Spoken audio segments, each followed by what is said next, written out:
ውድ የፈታ ቤተሰቦች የከበረ ሰላምታችን በያላችሁበት ይድረሳችሁ። ዕለተ ሰኞ የምሽት መረጃዎችን እነሆ ብለናል። እንደተለመደው መረጃውን በቅድሚያ በማስተዋወቅ እንጀምር። የኢትዮጵያ መንግስት ተዋጊ ጀቶችን ሊረከብ መሆኑን የሚያመለክት አንድ መረጃ ወጥቷል። እኛም በጥንቅራችን አካተነዋል። የህወሓት ሊቀመንበሩ ደብረጽዮን ገብረ ሚካኤል በአርቲስት ሰለሞን ተካልኝ ህልፈትን በተመለከተ የሐዘን መልእክት አስተላልፈዋል። መረጃው የጥንቅራችን አካል ነው። ሊቀ ጳጳስ ፖፕ አቡነ ፍራንሲስ በ88 ዓመታቸው ከዚህ ዓለም በሞት ተለይተዋል። በርካታ መሪዎችና ታዋቂ ሰዎችም ማዘናቸውን እየገለጹ ነው። ጥንቅራችን ይዞታል። አሜሪካና ቻይና በታሪፍ ጦርነት ተያይዘው ቀጥለዋል። ቤጂንግ አሜሪካን የሚጎዳ ሌላ ትልቅ እርምጃ ወስዳለች። አየር መንገዶቿ የቦይንግ አውሮፕላኖችን እንዳይገዙ፣ በቅርቡ የተገዙትን እንዲመልሱ፣ ትዕዛዝ እንዲሰርዙ እንዲሁም የአውሮፕላን መለዋወጫዎችን ከአሜሪካ እንዳያስገቡ ትዕዛዝ ሰጥታለች። ቤጂንግ የቦይንግ አዲስ አውሮፕላን መመለስም ጀምራለች። ስለ ተባባሰው የሃያላኑ ሀገራት የንግድ ጦርነት የምንላቸዋለን። ጀነራሉ ክስ ተመሰረተባቸው። ክሱ በሌሉበት እየታየ ነው። ማናቸው በምን ጉዳይ የሚለውን በተመለከተ ጥንቅራችን ሊያደርሳችሁ ይዞታል። በአዲስ አበባ ከተማ በ3 ተጨማሪ ሀገራዊ ቋንቋዎች የመንጃ ፍቃድ ስልጠና ሊሰጥ መሆኑ ተሰምቷል። ለመጀመሪያ ጊዜ ስለሚጀምረው አገልግሎት ጥንቅራችን የሚያደርሳችሁ ዕለታዊ መረጃ ይኖራል። በደቡብ ሱዳን ባለፉት 2 ወራት ያለው ውጥረት ተባብሷል። በጥምር መንግስት ውስጥ ከፍተኛ ውጥረት የምክትል ፕሬዝዳንት የሆኑት ማቻር አሁን በቁም እስር ላይ ሲሆኑ የጁባ ጦር በነፃ አውጪዎችና የጎሳ ሚሊሻዎች ተይዛ የነበረች ቁልፍ ከተማን መቆጣጠሩን ዛሬ ይፋ አድርጓል። የጎረቤት ደቡብ ሱዳን ውጥረትን የምንመለከት ይሆናል። ቻናላችንን ላይክ፣ ሼር እና ሰብስክራይብ በማድረግ እንድትከታተሉን ግብዣችንን እያቀረብን አሁን በቀጥታ ወደ ዝርዝር መረጃዎቻችን እንውሰዳችሁ።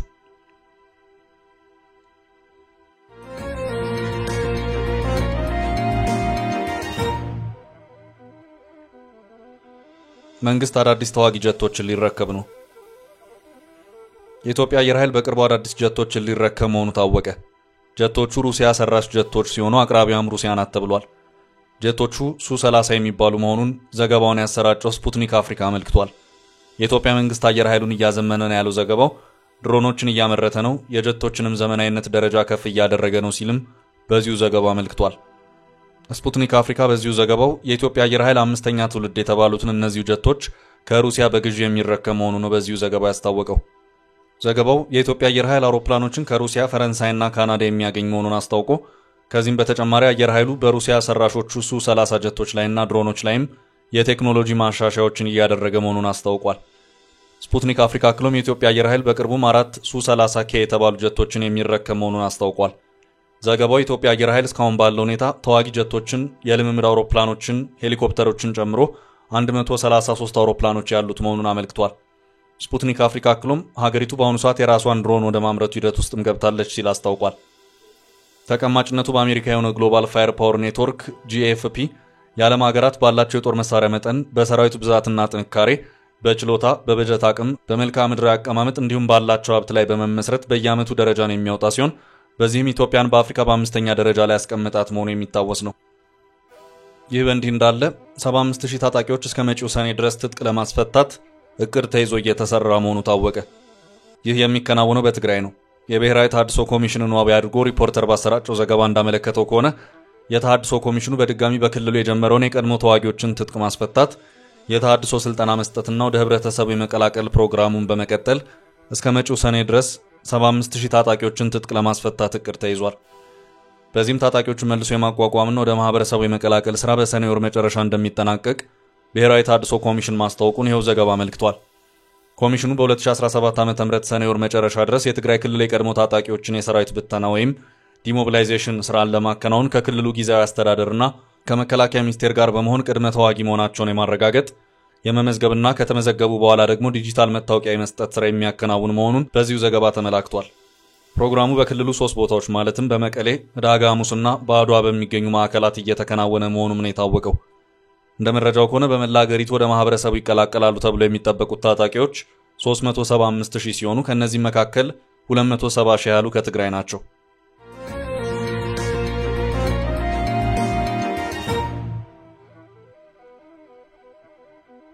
በቀጣይ ርዕሳችን የደብረጽዮን ያልተጠበቀ መልእክት። የህወሓት ሊቀመንበሩ ደብረጽዮን ገብረ ሚካኤል በአርቲስት ሰለሞን ተካልኝ ህልፈትን በተመለከተ የሐዘን መልእክት አስተላልፈዋል። ከሙዚቃው ባለፈ በማህበራዊ ትስስር ገጾች በሚያጋራው አነጋጋሪ መልእክቶቹ የሚታወቀው ድምጻዊ ሰለሞን ተካልኝ የማለፉ ዜና ከተሰማ ከሰዓታት በኋላ የህወሓት ሊቀመንበሩ ደብረጽዮን ገብረ ሚካኤል ማዘናቸውን ገልጸዋል። ድምጻዊው በሰባዎቹ ውስጥ ወደድ የተባለው ስራው ወደ ህዝብ ብቅ ያደረገው ቢሆንም በተለይ ዝናን ያጎናጸፈው ሁሉም 00 የተሰኘው ሙዚቃው ነው። ይኸው ስራው ከስሙ ጋር ተያይዞ እስከ ህልፈቱ መጠሪያ ሆኖ ቆይቷል። አርቲስቱ ለረጅም ዓመታት ኑሮውን በአሜሪካ ያደረገ ሲሆን ባለትዳርና የአንድ ልጅ አባት ነበር። በዛሬው ዕለትም የህወሓት ሊቀመንበሩ ደብረጽዮን ገብረ ሚካኤል ባጋሩት መልእክት በአርቲስቱ ህልፈት ማዘናቸውን ገልጸዋል። ደብረጽዮን በአርቲስት ሰለሞን ተካልኝ ድንገተኛ ህልፈት የተሰማኝን ጥልቅ ሐዘን በህወሓትና በራሴ ስም እየገለጽኩ ለመላው ቤተሰብና አድናቂዎቹ መጽናናትን እመኛለሁ ብለዋል። አርቲስት ሰለሞን ተካልኝ የትግራይ ህዝብ ድምጽ ሆኖ የማይረሳ ታሪክ ሰርቷል። ሁሉም ትግራዋይ ከእውነትና ከፍትህ ጎን በመሆን ያካሄደውን ትግል አይረሳውም። በድጋሚ ለመላው ቤተሰቡና አድናቂዎቹ መጽናናትን እንመኛለን ሲሉ ደብረጽዮን ገብረ ሚካኤል በይፋዊ ትስስር ገጻቸው ባሰፈሩት መልእክት ገልጸዋል።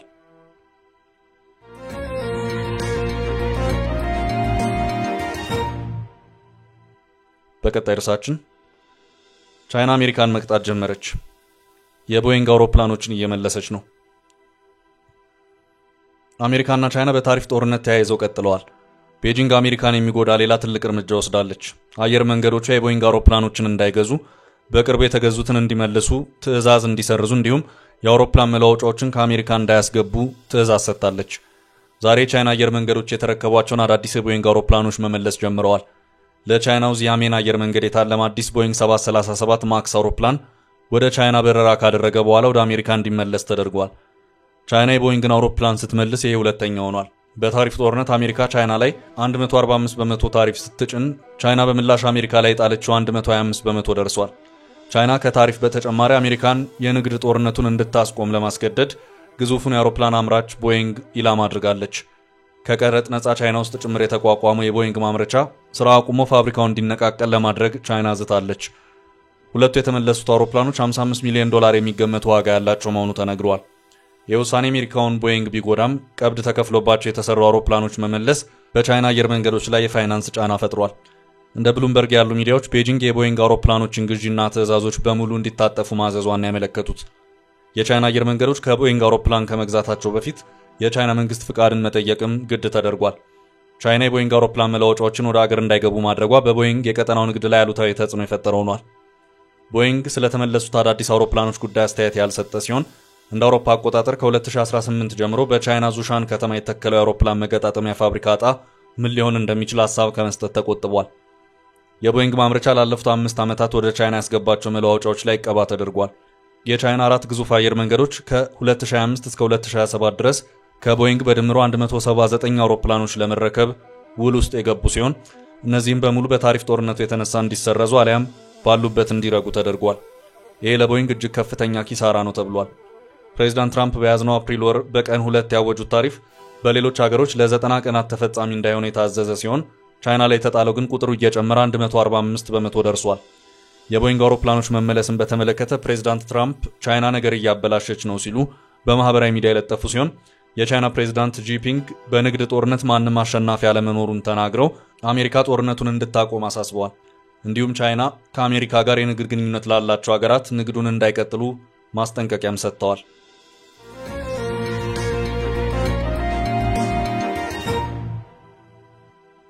በቀጣይ መረጃ ሊቀ ጳጳሱ አረፉ። በመላው ዓለም የሚገኙ የሮማው ካቶሊክ እምነት ተከታዮች ሊቀ ጳጳስ የሆኑት ፖፕ ፍራንሲስ ከዚህ ዓለም በሞት ተለዩ።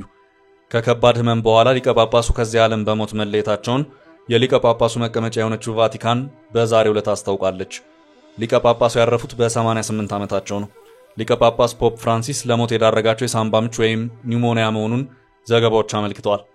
ከዚሁ ጋር በተያያዘም ሆስፒታል ገብተው ለበርካታ ሳምንታት ጥብቅ ሕክምናን ቢከታተሉም ህይወታቸውን ከዚህ በላይ ማስቀጠል አልተቻለም። እናም ሊቀ ጳጳሱ በዛሬው ዕለት ሚያዝያ 13 ቀን 2017 ዓ.ም ከዚህ ዓለም በሞት የተለዩ መሆኑን የካቶሊክ ቤተክርስቲያን አስታውቃለች።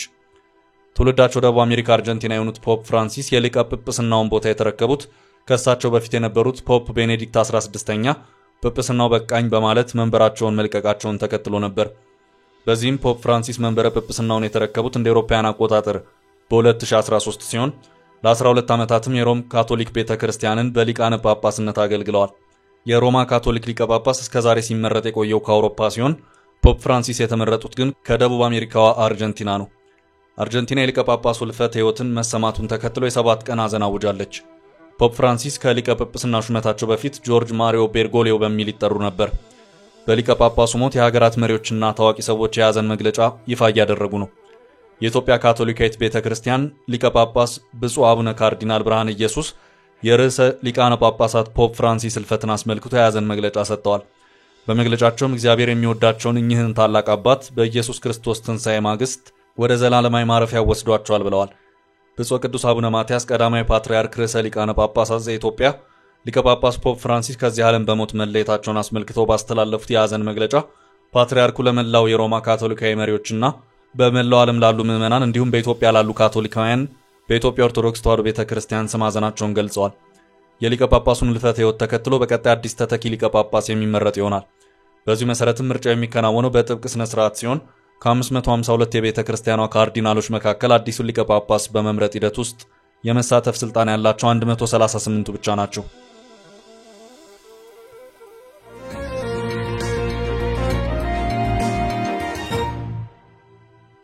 በቀጣይ መረጃ ጀነራሉ ክስ ተመሰረተባቸው። ጀነራሉ በሌሉበት ክስ ተመስርቶባቸዋል። ክሱ የተመሰረተባቸው የሱዳኑ ጀነራል መሐመድ ሐምዳን ዳጋሎ ወይም ሄሚቲ ሲሆኑ ክሱን የመሰረተው ደግሞ የሱዳን መንግስት መሆኑን የሱዳን ትሪቢዩን ዘገባ አመልክቷል። በሱዳን ውስጥ ጦር ሰራዊቱን እየተፋለሙ የሚገኙት ጀነራል መሐመድ ሐምዳን ዳጋሎ ጦራቸው በሀገሪቱ ጦር በደረሰበት ከባድ ምት መዲናዋን ካርቱምን ሙሉ በሙሉ ለቆ መውጣት ግድ ብሎታል። ከዚሁ ጋር በተያያዘም ፈጥኖ ደራሽ የሚል ስያሜ ያለው ጦራቸው በአሁኑ ሰዓት በድሮንና ከባድ መሳሪያ ድብደባዎች ህዝቡ ላይ ከባድ ጉዳት እያደረሰ ሲሆን በዚህም የሱዳን መንግስት በጸረ ሽብር ፍርድ ቤት በጀነራል መሐመድ ሐምዳን ዳጋሎ ወይም ሄሚቲና ወንድማቸው አብዲራሂም ላይ ክስ የመሰረተ መሆኑን አስታውቋል። ክሱም በሌሉበት እየታየ መሆኑን ይሄው የሱዳን ትሪቢዩን ዘገባ አመልክቷል። ክሱ የተመሰረተውም የዛሬ 2 ዓመት የዳርፉር ግዛት መሪ የነበሩትን ገድለዋል በሚል ነው። ከከባድ ፍልሚያ በኋላ ካርቱምን የተነጠቁት ሄሚቲ በአሁኑ ሰዓት በጀነራል አብዱልፈታህ አልቡርሃን መንግስት ጋር ትይዩ የሆነ መንግስት አቋቁመናል በማለት ለሱዳን ሀገራዊ አንድነት ከባድ አደጋ መፍጠራቸው ይነገራል።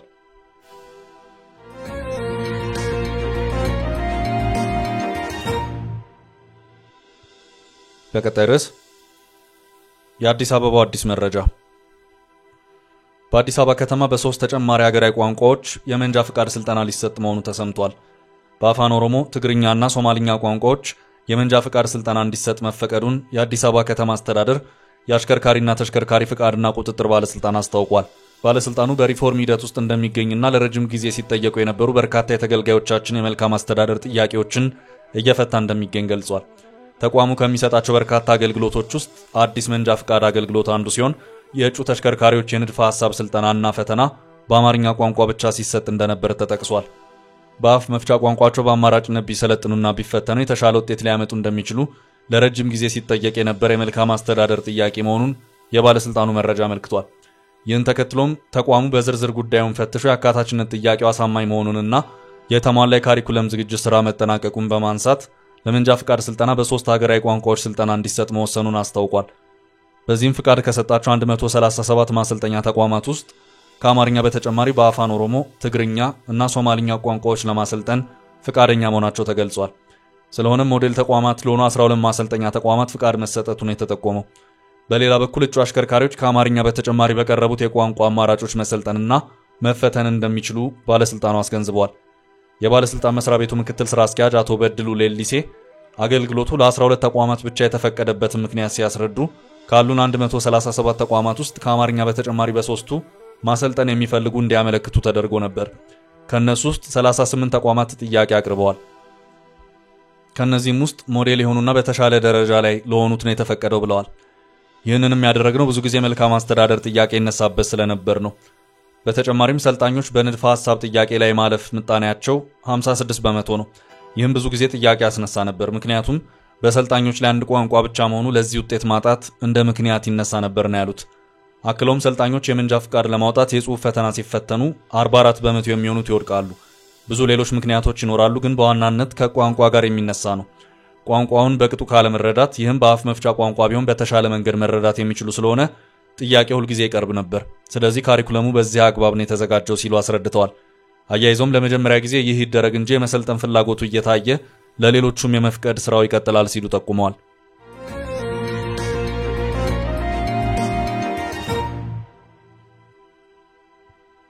በመጨረሻም ደቡብ ሱዳን ወደ እርስ በርስ ጦርነት እያመራች ነው።